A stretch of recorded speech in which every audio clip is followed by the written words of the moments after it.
ಕೊನೆಗಾರನು ಹೇಳ್ತಿದ್ದ, ಕೊನೆ ನಿಮ್ದು ಈ ಸತಿ ಜಾಸ್ತಿ ಇದೆ ಅಂತೇಳಿ, ಮರ ಹಸಿರಾಗಿದೆ.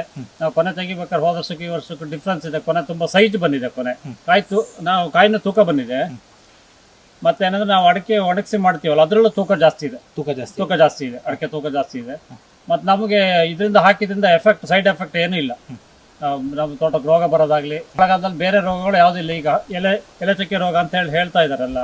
ನಮ್ಮ ಭಾಗದಲ್ಲಿ, ನಮ್ಮ ತೋಟದಲ್ಲಿ ಇದು ಪ್ರಾಡಕ್ಟ್ ಯೂಸ್ ಮಾಡಿದ್ಮೇಲೆ ಎಲೆ ಚಕ್ಕೆ ರೋಗ ಕಾಣಲಿಲ್ಲ, ನಮ್ಗೆ ಇದುವರೆಗೂ ಕಾಣಲಿಲ್ಲ.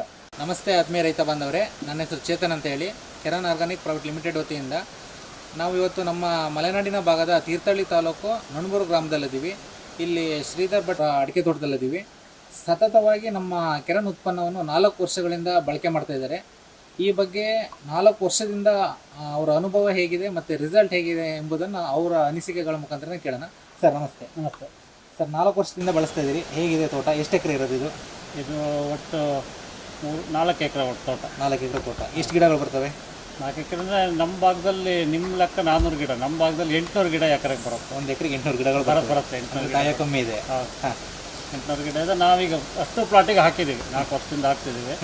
ಈಲ್ಡ್ ಚೆನ್ನಾಗಿತ್ತು, ಶೃಂಗಾರ ಚೆನ್ನಾಗಿತ್ತು, ಕೊನೆ ಚೆನ್ನಾಗಿತ್ತು. ನಮ್ಮ ಭಾಗದಲ್ಲಿ ಮಳೆ ಜಾಸ್ತಿ ಆಗಿ ಕೊಳೆ ಬರಲಿಲ್ಲ. ಮರಕ್ಕೆ ಇದು ಅಂದಾಜು ಒಂದು 50 ವರ್ಷದ ತೋಟ. ಕೆಲವರೆಲ್ಲ ಹೇಳ್ತಾರೆ ವರ್ಷ ಹೋದಂಗೂ ಇಳುವರಿ ಕಮ್ಮಿ ಅಂತಾರೆ. ಮತ್ತು ನಿಮ್ಮ ತೋಟದಲ್ಲಿ ಈ ಥರ ಇದೆ ಅಲ್ಲ, ಅದು ನಾವು ಕೃಷಿ ಮಾಡೋದ ಮೇಲೆ ಡಿಪೆಂಡ್ ಆಗುತ್ತೆ. ಕೃಷಿ ನಾವು ಅದಕ್ಕೆ ಏನು ಫುಡ್ ಕೊಡ್ಬೇಕು, ಆ ಟೈಮಿಗೆ ಫುಡ್ ಕೊಟ್ಟರೆ ಅದು ಆಟೋಮೆಟಿಕಲಿ ಮರ ಗಡ್ಸಾಗುತ್ತೆ. ಗಡ್ಸಾಗಿದ್ದ ಮರ ಯಾವತ್ತೂ ಸಾಯಲ್ಲ. ನನ್ನ ಅನುಭವದ ಪ್ರಕಾರ, ನಾನು ಜಮೀನು ಮಾಡ್ತಾ ಒಂದು 25-30 ವರ್ಷ ಆಯಿತು. ನಾನು ನಮ್ಮ ತೋಟ, ನಮ್ಮ ತಂದೆ ಮಾಡ್ತಿದ್ರು, ನಮ್ಮ ಅಜ್ಜ ಮಾಡ್ತಿದ್ರು. ಈಗ ತಂದೆ ಆದ್ಮೇಲೆ ನಾನೇ ಮಾಡ್ತಾ ಇರೋದು. 30 ವರ್ಷದ ನಂತರ ಆಯ್ತು ನನ್ನ ಅನುಭವ. ಈಗ 50 ವರ್ಷ 60 ವರ್ಷ ತೋಟ ಇದೆ. ಇದು ಚೆನ್ನಾಗಿದೆ, ಮರ ಗಡ್ಸಾಗಿದೆ. ಮರಗಳಿಗೆ ಏನೂ ತೊಂದರೆ ಆಗಲಿಲ್ಲ. ಇವತ್ತಿನ ನಿಮ್ಮ ಪ್ರಾಡಕ್ಟ್ ಹಾಕಿದ್ಮೇಲೆ ಏನೂ ತೊಂದರೆ ಇಲ್ಲ. ಕುರಿ ಗೊಬ್ಬರ ಹಾಕ್ತಿದ್ವಿ. ಇದರ ನಮ್ಮ ಕಣ್ಣಿಗೆ ಕಾಣುತ್ತೆ. ಇದು ಕಣ್ಣಿಗೆ ಸತ್ಯ. ಅದರಿಂದ ನಮ್ಗೆ ಉಪಯೋಗ ಆಗಿದೆ. ಎಲ್ಲ ರೈತರಿಗೆ ಹೇಳೋದೇನೆಂದ್ರೆ, ಇದನ್ನ ಪ್ರಾಡಕ್ಟ್ ಸ್ವಲ್ಪ ಸ್ಯಾಂಪಲ್ 1 ಎಕರೆ ಹಾಕಿ ನೋಡಿ. ಅದು ಬರಲಿಲ್ಲ ಅಂದರೆ ಬೇಡ, ಕೈ ಬಿಟ್ಬಿಡಿ. ಅದು ಬರುತ್ತೆ ಅಂತಾದ್ರೆ ಅದನ್ನು ಮುಂದುವರಿಸಿ ಅಂತಾನೆ ಹೇಳೋದು ನಾನು. ಸರ್, 4 ವರ್ಷದಿಂದ ಬಳಸ್ತಾ ಇದ್ದೀರಿ, ಇದ್ರ ಬಗ್ಗೆ ತಮ್ಮ ಅನಿಸಿಕೆ ಏನಿದೆ? ನಮ್ಗೆ ವರ್ಷಕ್ಕೆ ಈಲ್ಡ್ ಜಾಸ್ತಿ ಆಗ್ತಾ ಇದೆ. ವರ್ಷಕ್ಕೆ ಪ್ರತಿ ವರ್ಷ 2 ಕ್ವಿಂಟಲ್ ರೈಸ್ ಆಗ್ತಿದೆ. ಮತ್ತು ಮರಗಳು ತುಂಬ ಹಸಿರಾಗಿರುತ್ತೆ.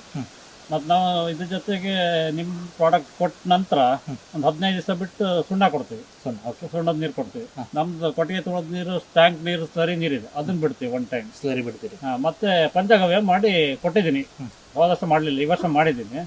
1 ಟೈಮ್ ಕೊಟ್ಟಾಯ್ತು. ಈಗ 2nd ಟೈಮ್ ಇನ್ನು ಏಪ್ರಿಲ್ ಕೊಡಬೇಕು. ವರ್ಷಕ್ಕೆ ಎಷ್ಟು ಟೈಮ್ ಕೊಡ್ತಿದ್ದೀರಿ ನಮ್ಮ ಉತ್ಪನ್ನ? ನಿಮ್ಮ ಉತ್ಪನ್ನ ವರ್ಷಕ್ಕೆ 3 ಟೈಮ್, ಸೆಪ್ಟೆಂಬರ್, ಜನವರಿ, ಫೆಬ್ರವರಿ ಹಂಗೆ, ಮತ್ತು ತಿರ್ಗಾ ಏಪ್ರಿಲ್, ಮೇ ಒಳಗೆ 3 ಟೈಮ್ ಕೊಡ್ತೀವಿ. ಬೋರ್ಡ ದ್ರಾವಣ ಎಷ್ಟು ಟೈಮ್ ಮಾಡ್ತೀವಿ? ಬೋರ್ಡ ದ್ರಾವಣ 4 ಟೈಮ್ ಹೊಡಿತೀವಿ ನಾವು. 4 ಟೈಮ್ ಹೊಡೆದ್ರೆ ನಮ್ಮ ಭಾಗದಲ್ಲಿ, ಮಲೆನಾಡು ಭಾಗದಲ್ಲಿ ಹೇಳೋದೇ ಬೇಡ, ಕೊಳೆ ಇರುತ್ತೆ. ಆ ಉದ್ದೇಶಕ್ಕೆ 4 ಟೈಮ್ ಹೊಡಿತೀವಿ. ಹೊಡೆದ್ರೂ ಕೂಡ ಕೊಳೆ ಬರುತ್ತೆ. ಈ ತೋಟ ಇಷ್ಟೆಲ್ಲ ಚೆನ್ನಾಗಿದೆ, ಅಕ್ಕಪಕ್ಕ ರೈತರಲ್ಲಿ ಏನು ಹೇಳ್ತಿದ್ದಾರೆ? ಅಕ್ಕಪಕ್ಕ ರೈತರು ನಮ್ಮ ಪಕ್ಕದಲ್ಲಿ ನಮ್ಮ ಚಿಕ್ಕಪ್ಪಂಗೆ 2 ಟೈಮ್ ಹಾಕ್ಸಿದ್ದು. ಅವ್ರದ್ದು ಈ ಸತಿ 10 ಚೀಲ ಅಡಿಕೆ ಜಾಸ್ತಿ ಆಗಿ ಅವ್ರ ಬಾಯಿಂದನೇ ಬಂದಿದೆ. 8 ಕ್ವಿಂಟಲ್ ಜಾಸ್ತಿ ಆಗಿದೆ ಅಂತ ಹೇಳಿದ್ರು ಅವ್ರ ಬಾಯಿಂದನೇ ಬಂದಿದೆ. ಯಾಕೆಂದ್ರೆ ಅವರು ಹಾಕಿರ್ಲಿಲ್ಲ. ನಾನು ಹಾಕಿದ ನಂತರ ನೋಡ್ಬಿಟ್ಟು ನಾನೇ ಅವ್ರಿಗೆ ಸ್ಯಾಂಪಲ್ ಹಾಕಿ ನೀವು ಅಂತೇಳಿ ಕೊಡ್ಸಿದ್ದು. ಅವ್ರಿಗೆ ಚೆನ್ನಾಗಿದೆ. ಈ ವರ್ಷ ಅಷ್ಟು ಪ್ಲಾಟಿಗೆ ಹಾಕಿದ್ದಾರೆ, ಅವರು ಅಷ್ಟು ಗಿಡಗಳಿಗೆ ಹಾಕಿದ್ದಾರೆ. ಸುಮಾರು ಹೊರಗಡೆಯಿಂದ ರೈತರು ನಿಮ್ಮ ತೋಟಕ್ಕೆ ಬಂದು ವಿಸಿಟ್ ಮಾಡಿದ್ದಾರೆ. ಅವರೆಲ್ಲ ಅನಿಸಿಕೆ ಏನಿದೆ? ಅವ್ರು ಚೆನ್ನಾಗಿದೆ, ಏನು ಹಾಕಿದೆ ಅಂತ ಕೇಳಿದ್ದಾರೆ. ನಾನು ಹೇಳಿದ್ದೀನಿ, ಕೆರಾನ್ ಲಿಮಿಟೆಡ್ ಆರ್ಗಾನಿಕ್ ಪ್ರಾಡಕ್ಟ್ ಹಾಕಿದ್ದೀನಿ. ಆರ್ಗಾನಿಕ್ ವಿತ್ ಸರ್ಟಿಫಿಕೇಟ್ ಇದೆ ಅವ್ರ ಹತ್ರ. ಅವ್ರು ನಂಗೆ ಸಜೆಸ್ಟ್ ಮಾಡಿದ್ಮೇಲೆ ನನಗೆ ಈಲ್ಡ್ ಚೆನ್ನಾಗಿದೆ. ತೋಟ ಹಸಿರಾಗಿದೆ. ಬೇಸಿಗೆಯಲ್ಲಿ ಕೂಡ ನಮ್ಮ ತೋಟ ಈ ಕಂಡೀಷನಲ್ಲಿ ಇರಲಿಲ್ಲ ಮುಂಚೆ. ಇದು ಹಾಕಿದ್ಮೇಲೆ ಕಂಡೀಷನ್ ಚೆನ್ನಾಗಿದೆ. ಫುಲ್ ವರ್ತ್ ಆಗಿದೆ. ಮತ್ತು ರೇಟ್ ಏನು ತುಂಬ ಡಿಫ್ರೆನ್ಸ್ ಏನು ನಮಗೆ. ಬೇರೆ ಕೆಲಸ ಕೊಟ್ಟಿಗೆ ಗೊಬ್ಬರ ಹಾಕಿದ್ರೆ ತುಂಬ ರೇಟ್ ಆಗುತ್ತೆ. ಏನು 1 ವರ್ಷಕ್ಕೆ ಏನು ಖರ್ಚು ಮಾಡ್ತೀರಿ? ಯಾವುದು ಈ ಪ್ರಾಡಕ್ಟ್ ಅಲ್ಲ, ಈ ಪ್ರಾಡಕ್ಟಲ್ಲಿ ನನಗೆ 1 ವರ್ಷಕ್ಕೆ 1.5 ಲಕ್ಷ. 1 ವರ್ಷಕ್ಕೆ 1.5 ಲಕ್ಷ. 1.5 ಲಕ್ಷ ಇನ್ಕಮ್ ಇದೆ. 1.5 ಲಕ್ಷಕ್ಕೆ ನಮ್ಗೆ ಹಾಕಿದ್ದು ಬಂಡವಾಳ ಬಂದೇ ಬರುತ್ತೆ. 1 ಲಕ್ಷಕ್ಕೆ 3 ಲಕ್ಷ ಬರುತ್ತೆ. ಬೇರೆ ರೈತರಿಗೆಲ್ಲ ಏನು ಹೇಳಕ್ಕೆ ಇಷ್ಟಪಡ್ತೀನಿ? ಬೇರೆ ರೈತರಿಗೆಲ್ಲ ಇದನ್ನ ಹಾಕ್ಬೇಕು ಅಂತ ನಾವು ಹೇಳೋದು. ಇನ್ನು ಅವ್ರವರಿಗೆ ಅವರು ಯಾಕೆಂದ್ರೆ ಬಂದು ನೋಡ್ಬಿಟ್ಟು ಹಾಕ್ಬೇಕು. ಬಂದು ನೋಡಿ, ನಮ್ಮ ಪ್ಲಾಟನ್ನು ನೋಡಿ ಹೇಗಿದೆ ಏನಿದೆ ಅಂತೇಳಿ ಕೊನೆಯ ಸಂದರ್ಭದಲ್ಲೂ ಕರ್ಕೊಂಬಂದು ತೋರಿಸಿದ್ದೀನಿ. ಕೊನೆ ಚೆನ್ನಾಗಿದೆ ಅಂತಾನೆ ಹೇಳಿದ. ನಮ್ಮ ಕೊನೆ ತೆಗಿಯೋನು ಹೇಳ್ದ, ಹೋದ ವರ್ಷಕ್ಕಿಂತ ಇವತ್ತು ಚೆನ್ನಾಗಿದೆ ಅಂತಾನೆ ಹೇಳಿದ. ಸರ್, ಈಗ ಸುತ್ತಮುತ್ತ ನಿಮ್ಮ ಭಾಗದಲ್ಲಿ ಪೂರ್ತಿ ತೋಟ ಇದೆ. ಅವರೆಲ್ಲ ತೋಟಕ್ಕಿಂತ ನಿಮ್ಮ ಭಾಗದಲ್ಲಿ ಸ್ವಲ್ಪ ಕೊನೆ ಹೆಚ್ಚು ಅನಿಸ್ತಿಲ್ವಾ ನಿಮ್ಮ ತೋಟ? ಹೌದು, ಜಾಸ್ತಿ ಇದೆ, ಕೊನೆ ಜಾಸ್ತಿ ಇದೆ. ಯಾಕೆ ನಾವು ಈ ಪ್ರಾಡಕ್ಟ್ ಯೂಸ್ ಮಾಡಿದ್ರಿಂದ ನಮ್ಗೆ ಜಾಸ್ತಿ ಬಂದಿದೆ. ಬೇರೆ ಏನು ಪ್ರಾಡಕ್ಟ್ ಹಾಕಿಲ್ಲ ನಾವು. ಕೆಮಿಕಲ್ ಆಗಲಿ ಯಾವ ಕೆಮಿಕಲ್ ಯೂಸ್ ಮಾಡಿಲ್ಲ. ಇದಕ್ಕೆ ಏನಂದ್ರೆ 0.050 ಪೊಟ್ಯಾಷ್ ಅಂಶ ನಮ್ಮ ಮಣ್ಣಿಗೆ ಬೇಕು, ಅದನ್ನು ಕೊಟ್ಟಿದ್ದೀವಿ. ಅಷ್ಟು ಬಿಟ್ಟರೆ ಇದ್ರ ಲಿಕ್ವಿಡ್ ಜೊತೆಗೆ ಮಿಕ್ಸ್ ಮಾಡಿಕೊಟ್ಟಿದ್ವಿ. ಮತ್ತೆ ಬೇರೆ ಯಾವ್ದು ಕೆಮಿಕಲ್ ಆಗಲಿ ಬೇರೆ ಏನಿಲ್ಲ, ನಾವು ಪಂಚಗವ್ಯ ಮಾಡಿದ್ವಿ ಅದನ್ನ ಹಾಕ್ತೀವಿ ಅಷ್ಟೇ, ಮತ್ತೆ ಬೇರೆ ಏನಿಲ್ಲ. ಒಟ್ಟು ನಮ್ಮ ಕೆರನ್ ಉತ್ಪನ್ನವನ್ನು ಉಪಯೋಗಿಸಿದ ನಂತರ ನೀವು ತೃಪ್ತಿ ಇದ್ದೀರಿ? ಹೌದು ಹೌದು, ತುಂಬಾ ರಿಸಲ್ಟ್ ಇದೆ ನಮ್ಗೆ. ಬೇರೆ ರೈತರು ಹೇಳೋಕೆ ಇಷ್ಟ ಇದೆ? ಬೇರೆ ರೈತರಿಗೆ ಹಾಕಿತ್ತು ನಾನು ಹೇಳ್ತೀನಿ ಅವ್ರಿಗೆ. ಅವ್ರು ಇನ್ನು ಅವ್ರಿಗೆ ಬೇಕೇ ಬೇಕು ಅಂತ ಹೇಳಿ ಕೆಲವ್ರು ಏನ್ ಹೇಳ್ತಾರೆ ಅಂದ್ರೆ ನೀನ್ ಬೇರೆ ಏನೋ ಕೊಟ್ಟಿದ್ದೀನಿ ಅಂತಾರೆ. ಅದಕ್ಕೆ ನೀವು ಬಂದು ನೋಡ್ಬಿಟ್ಟು ಆಮೇಲೆ ಬೇಕಾದ್ರೆ ಸ್ಯಾಂಪಲ್ ಹಾಕಿ ಅಂತ ಹೇಳೋದು ನಾನು. 1 ಎಕರೆ ಹಾಕಿ ನೀವು, ನಿಮ್ಗೆ ಅದು ಅನುಭವ ಬಂದು ನಿಮ್ಗೆ ಕೊನೆ ಜಾಸ್ತಿ ಬಂದಿದೆ ಅಂತ ಮಾತ್ರ ಮುಂದುವರ್ಸಿ, ಇಲ್ಲಾಂದ್ರೆ ಬೇಡ. ಯಾಕಂದ್ರೆ ಯಾರೋ ಹೇಳ್ತಾರೆ ಅಂತ ಹೇಳಿ ಈ ಪುಸ್ತಕದ ಬದನೆಕಾಯಿ ಓದಕ್ ಬರಲ್ಲ. ಮಾಡಿ ಕೃಷಿ ಮಾಡಿದ್ರೆ ಮಾತ್ರ ಅದ್ರ ಬಗ್ಗೆ ಅನುಭವ ಜಾಸ್ತಿ ಆಗುತ್ತೆ ಅಲ್ವಾ. ಈಗ ಟೋಟಲಿ ನಿಮಗೆ ಇದರಲ್ಲಿ ಖುಷಿ ಇದೆ? ಹೌದು ಹೌದು. ಓಕೆ ಸರ್, ನಮಸ್ತೆ. ನಮಸ್ತೆ. ನಮಸ್ತೆ ಆತ್ಮೀಯ ರೈತ ಬಂದವರೇ.